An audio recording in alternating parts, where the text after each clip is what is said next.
Hello, and welcome to the ESG Experience podcast brought to you by Conservice ESG. I'm Helee Lev, Conservice ESG's Chief Revenue Officer. And I'm Ryan Nelson, Conservice ESG's CEO, and we're your hosts for today's episode. Whether you're an ESG expert or just dipping your toes in the ESG universe to understand how it can help with engaging stakeholders, mitigating risk, attracting investors, or just doing the right thing, this podcast is for you. Together, we navigate the alphabet soup of ESG, discuss ideas, review strategies, and share industry news and trends. In today's episode, we're very pleased to be joined by Dale Nirvani Pfeifer, CEO at Goodworld, to discuss why engagement is such a critical aspect of being an ESG leader. And I will read to you a bit about Dale, but I will say how excited I am to be joined by a Kiwi because I have maybe an irrational obsession with New Zealand in general.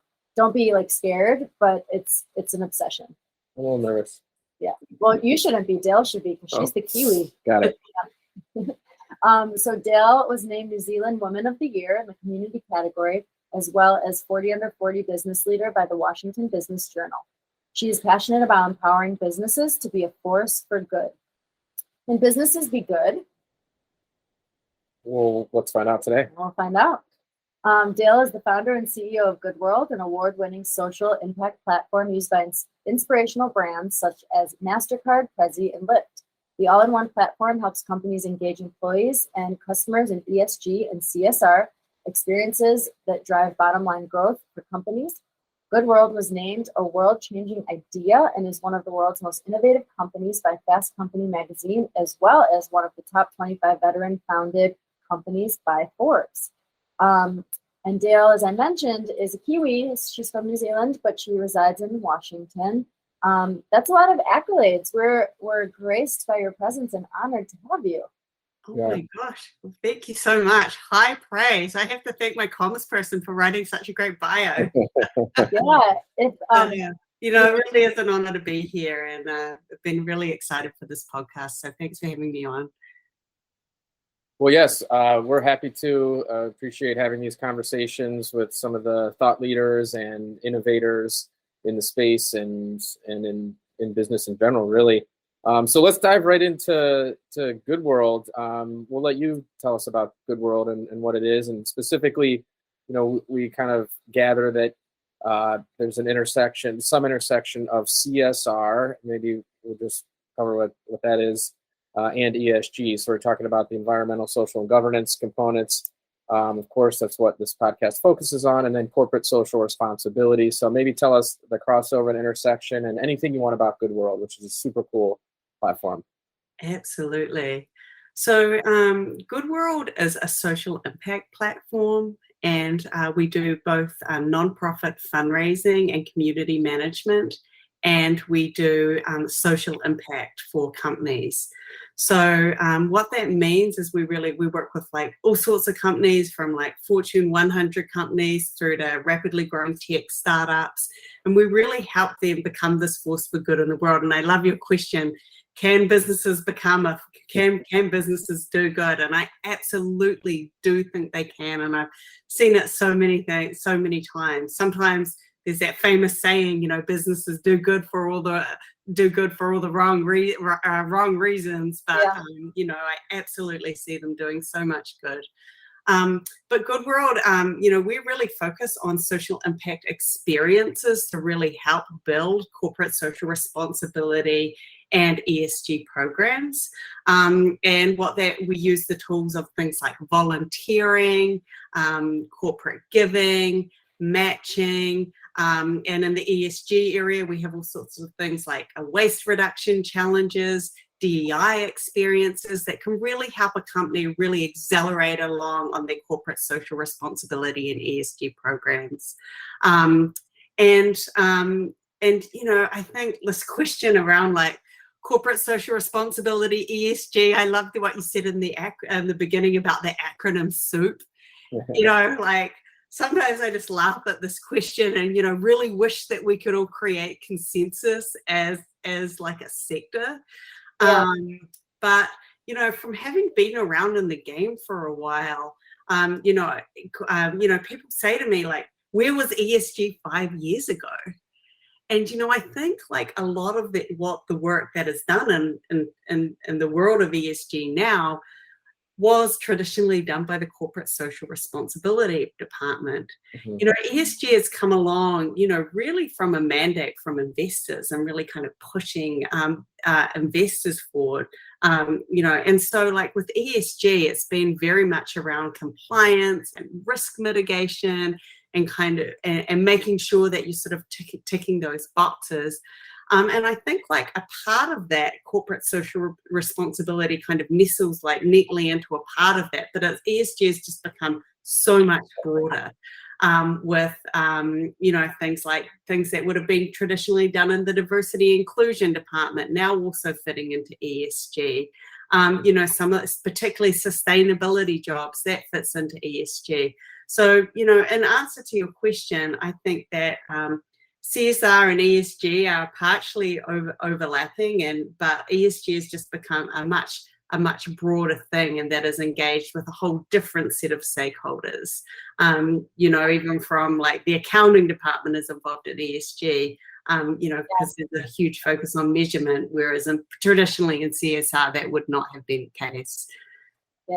Yeah, and that's why we've really adopted a term to cast the broad net. And our idea at Conservative CSG is that you can look at the financial statements and determine how a company is doing from a financial perspective, but there's more to the story for an individual to be able to have an opinion about that company and whether they like that company or want to support that company or want to buy from that company. And so the whole rest of the story could be thrown into the ESG bucket. So, okay, you're doing well financially.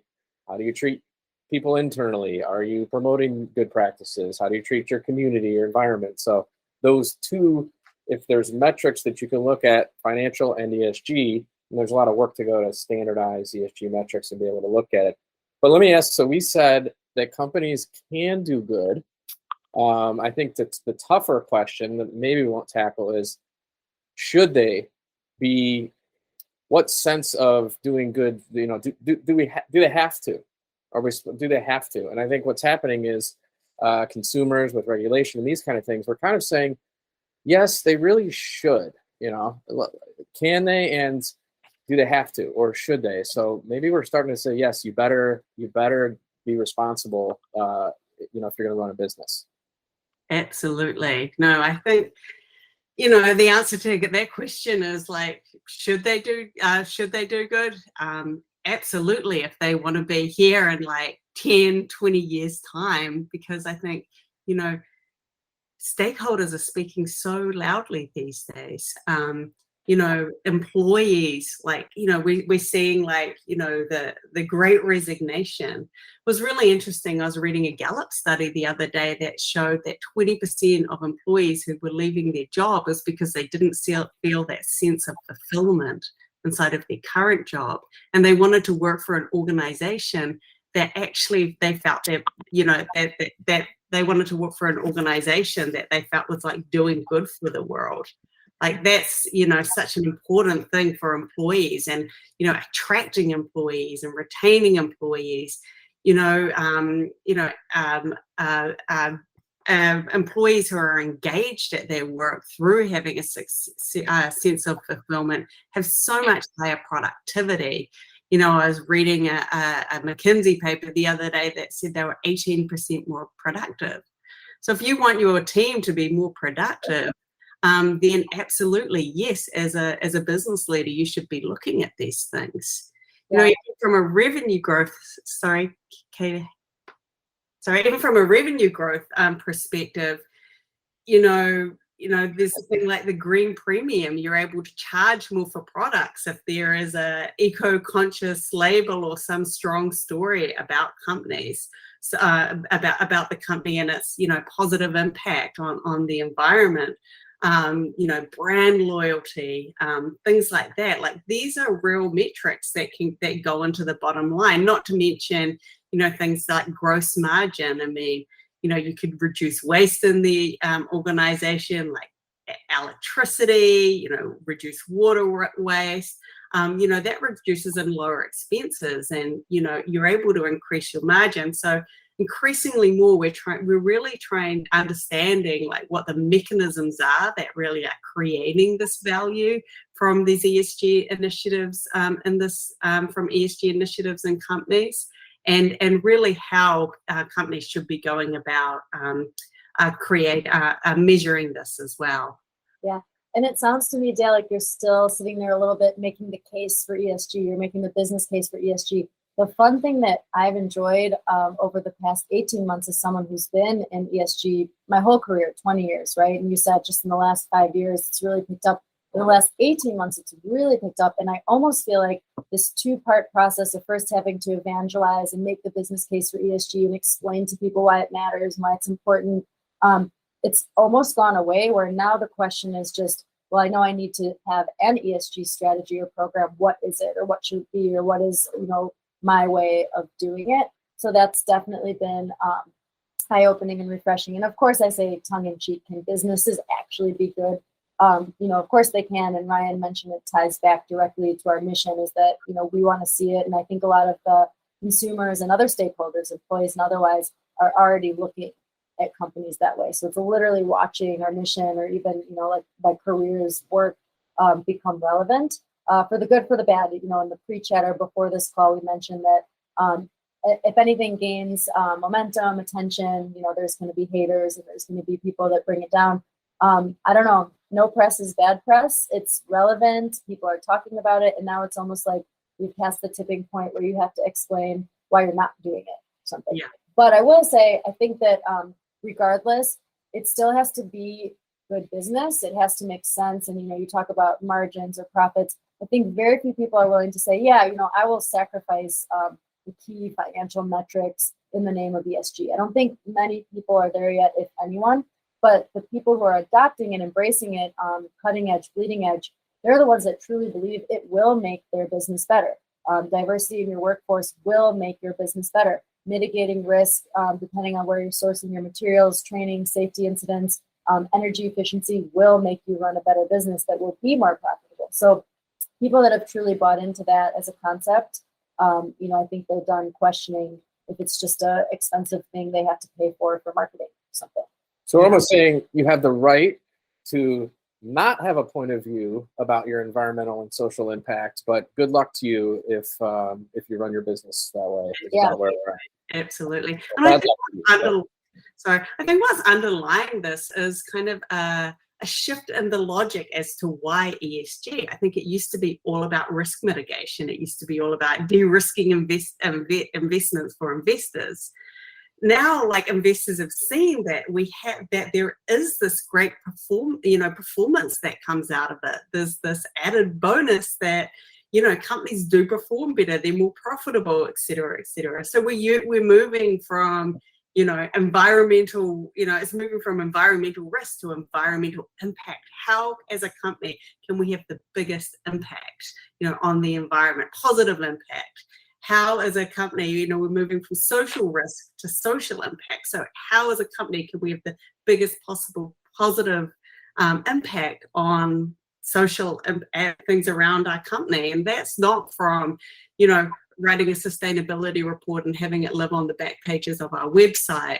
Right. And it's also not from taking out a prime time ad on television and, talking about how much money that you're donating during COVID-19. I saw a really big company, probably cost millions and millions of dollars, this ad spot on primetime TV.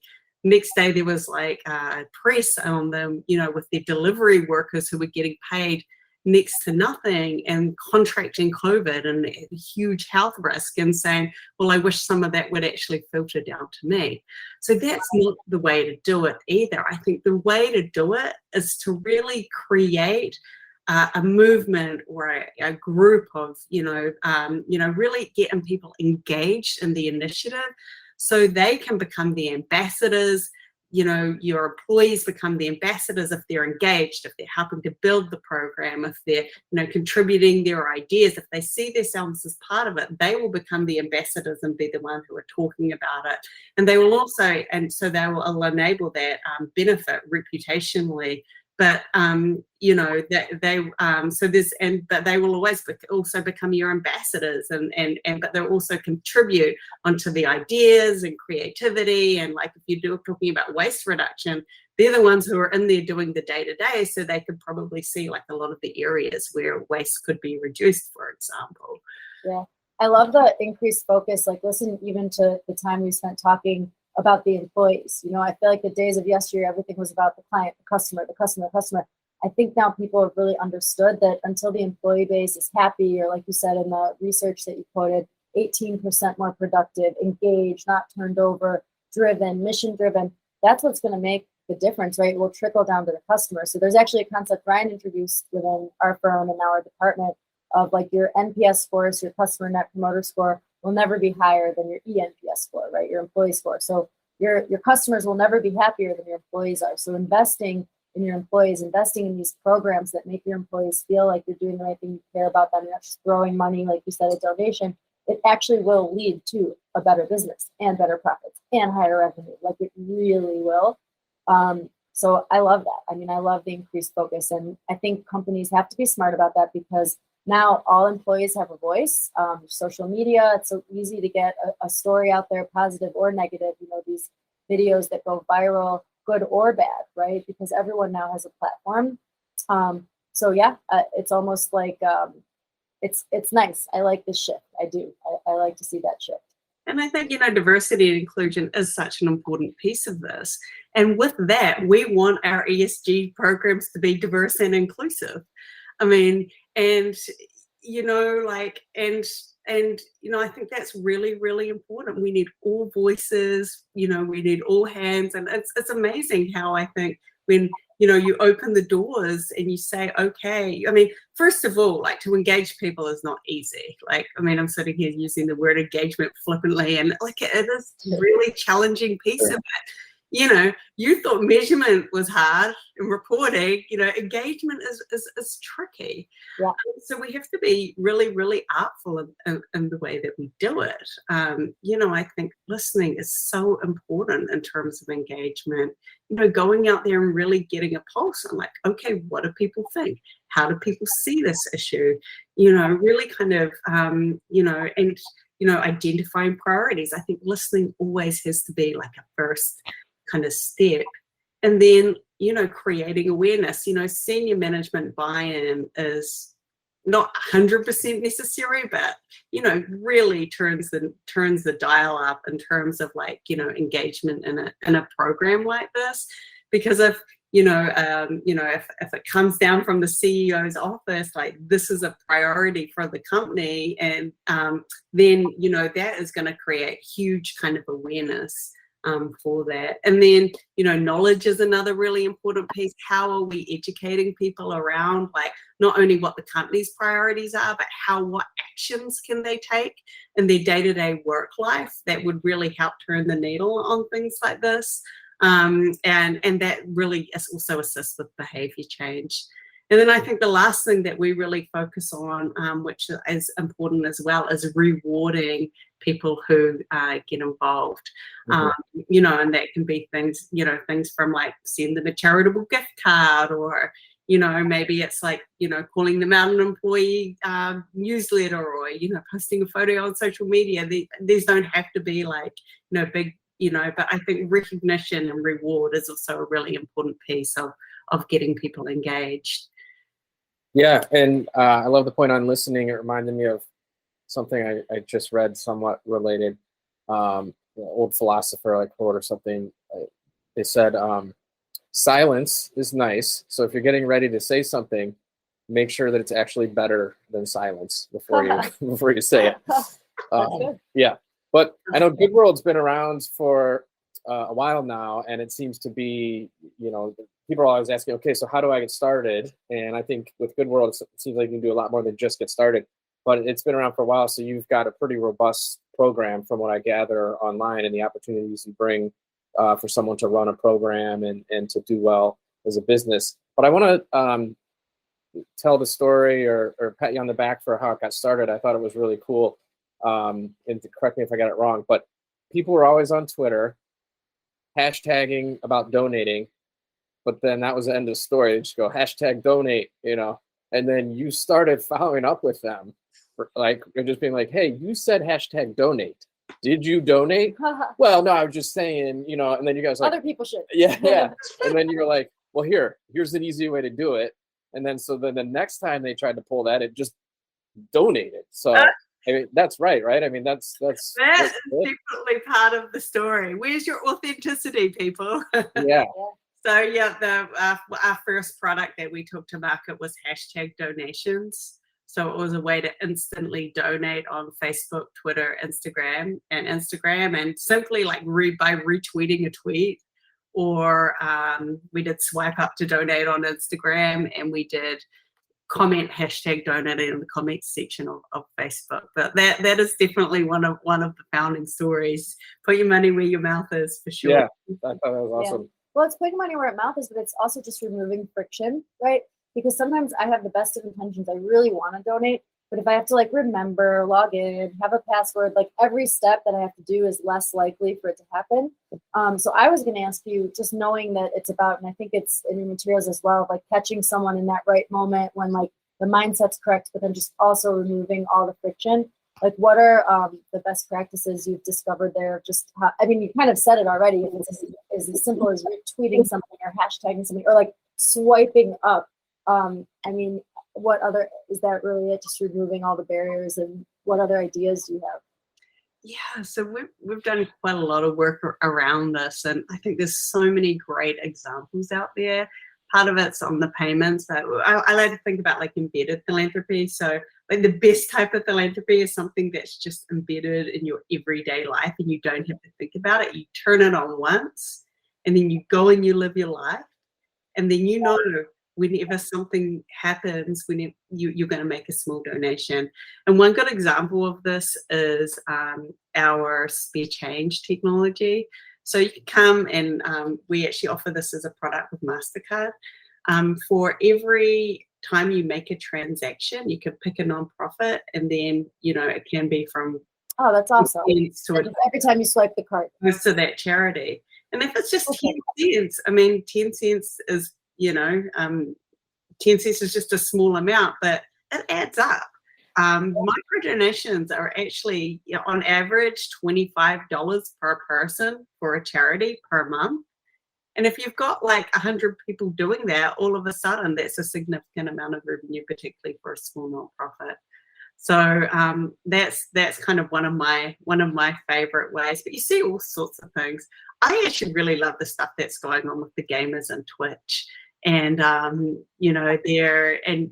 watching people play video games. I don't do that myself. My nephew loves it. I don't understand it, but I've definitely sat through quite a few sessions. But I love some of those guys. They're sitting there and they're like, used to be like, send me some money so I can send me a pizza so I can eat and don't have to stop playing. And now it's like, you see, these gamers raise millions of dollars on Twitch just by sitting there. People are doing what they're doing, watching him play, and you can just like either Venmo or text the donation. It's super cool.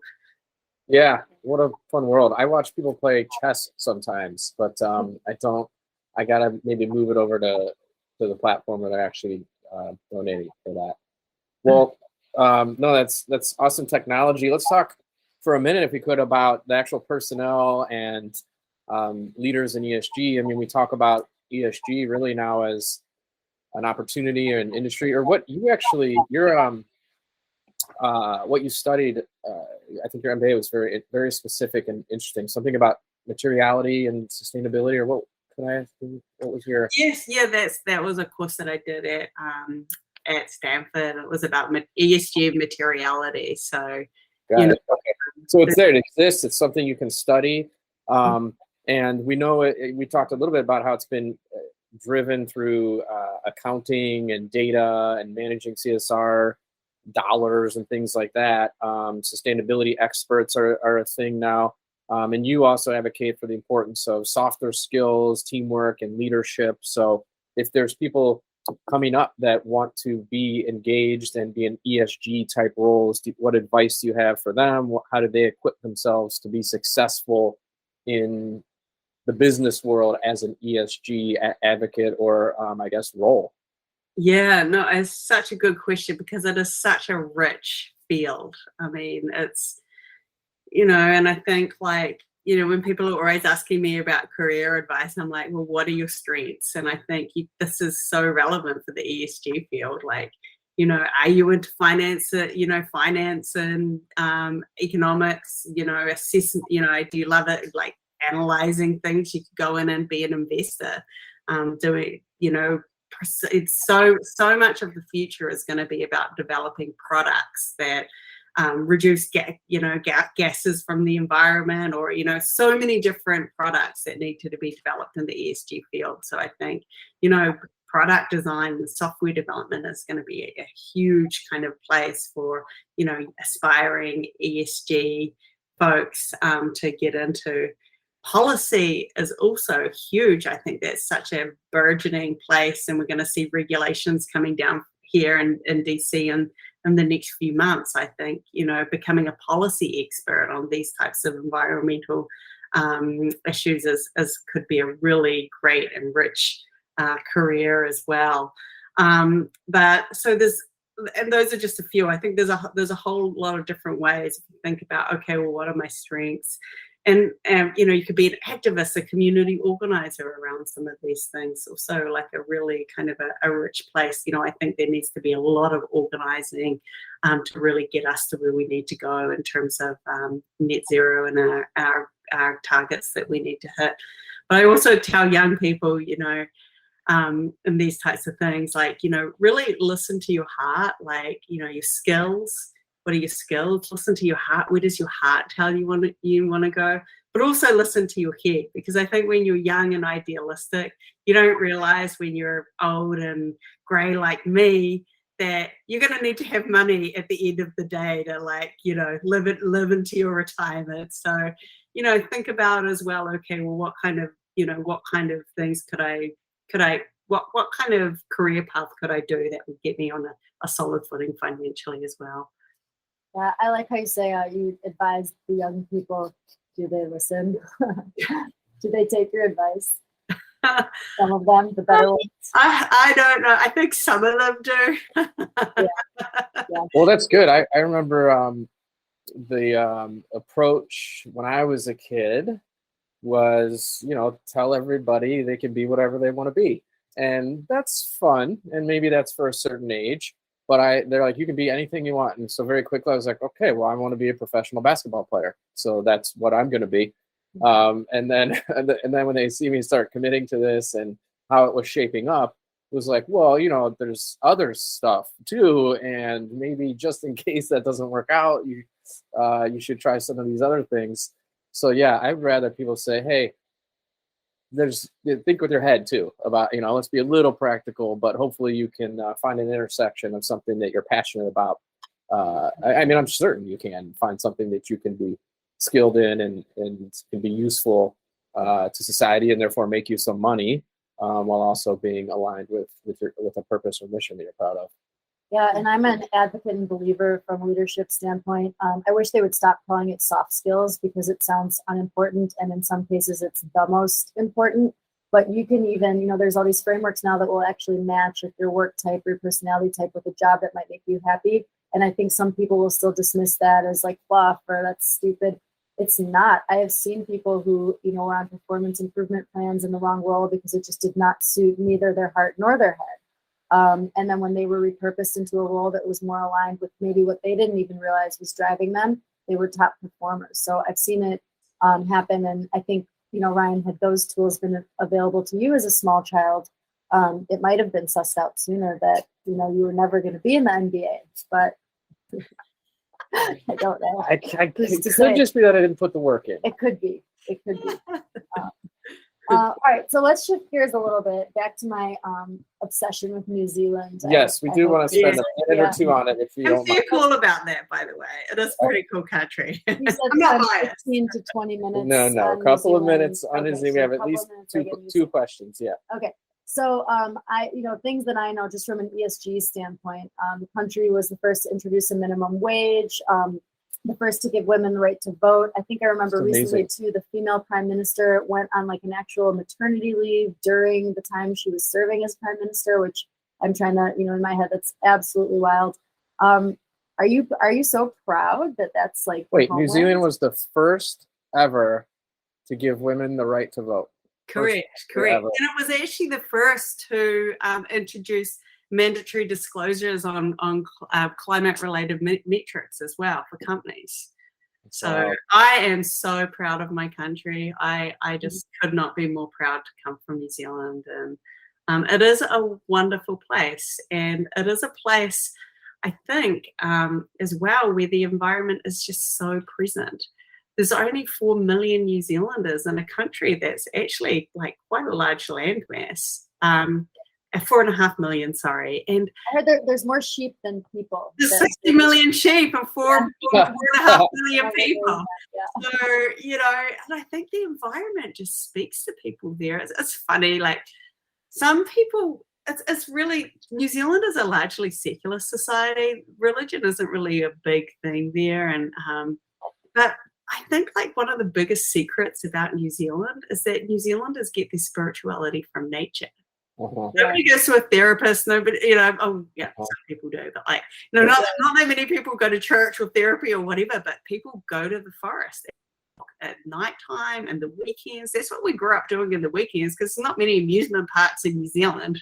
Yeah. It's just like the big natural wonder paradise there. So yeah, very, very proud to call New Zealand my home country for sure, and also feeling very fortunate to be able to live here in the US. And I just got my green card, which was yeah, thank you. After like being here for 15 years, but I think they're great contrasts as well, but like great similarities in a way. And I think the US is an amazing country particularly from the perspective of entrepreneurship. Here you can have a dream and build a dream, and people get behind you and really stand behind you and help you build whatever your dream is. And and I think New Zealand isn't as much like that. It's more of a collective society where that's not able to happen as much. So there's great benefits. I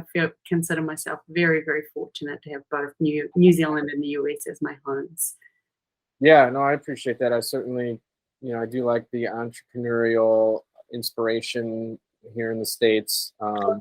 I definitely love that thought of the nature approach in New Zealand. That sounds wonderful. I don't know if the tension between Australia and New Zealand is real. We can leave that out there. So Helee was fangirling about New Zealand. I want to ask about a particular Australian, if you don't mind. You mentioned way back in some video I saw when I was preparing here that with one of your campaigns that you worked with Sia. Do you recall this? Yes. Did you get to meet Sia or no? No, it was actually one of our nonprofit partners, the Beagle Freedom Project, who brought her on for a campaign. So unfortunately, I did not get to meet her. I am a massive fangirl as well. Me too. But yeah, we're fortunate to have her use our technology. So that's cool. Well, again, really appreciate your leadership and efforts and what you're doing at Goodworld and the conversation that we've had today. I do we have to get to our game here or our listeners will be very upset. So we have a very simple game that we want to apply a little levity here to these important conversations. This game is called Beans or Beer.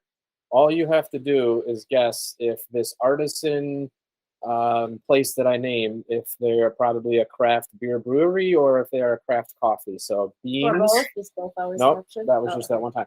It's beans for coffee or beer. That's all you got to guess. 50-50 shot. This one is called Double Shots. Coffee. That's right. Do you know it? No, but shot of coffee. So.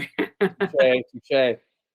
This one, and this is where I started getting excited about New Zealand. It's located in the heart of Palmerston North. You know this? Do you know that area? Is that like where your school was? I do know the area. Yeah. Okay. Yeah. So I zoomed in on a map at like where this school was, and I saw the river going right through there, and I zoomed out, and I like the whole thing that you just described. I was like, wow, this looks like the most beautiful place I've ever seen. Just looking for a coffee shop in New Zealand got me pretty excited. So cool. Is it Hummingbird coffee?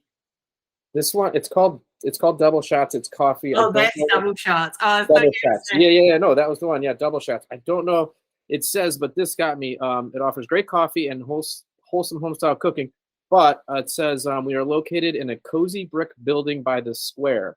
And I'm like, man, that sounds amazing. So I want to go to New Zealand also. Yeah. No, because I thought you were going to say, because a friend of mine, like everyone in New Zealand is 2 degrees separated from each other. So a friend of mine actually owns a coffee brewery in Palmerston, just outside of Palmerston North, called Hummingbird. So I thought you were going to say well, let's plug that one. Forget about Double Shots, everybody. Go to Hummingbird. Funny. Well, thank you for playing and for winning. Yeah, you won. Not awesome. Oh, I feel good about myself now. Yeah, you should. And it's really awkward when they lose because, like, they're our guests. You know, we want to be like, "Oh God, good try though," but thanks. Okay, thanks for being here, and then we have to just move on. So it's way better when someone wins. Well, I felt like you gave me a lowball, Ryan, with the double shots with coffee. Yeah, I thought you can do like shots of alcohol or something. So I thought maybe that would be confusing enough. Yeah.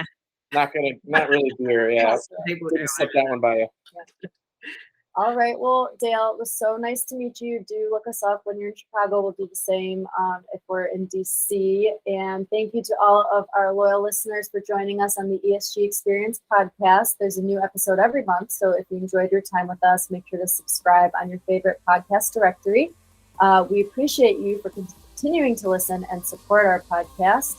And if you want to continue the conversation between episodes, please follow us on your favorite social media channel at #ESG Experience. Dale, thank you again. Thank you so much. Thank you, Dale. So nice to talk to you. Great to talk to you. Bye, everybody.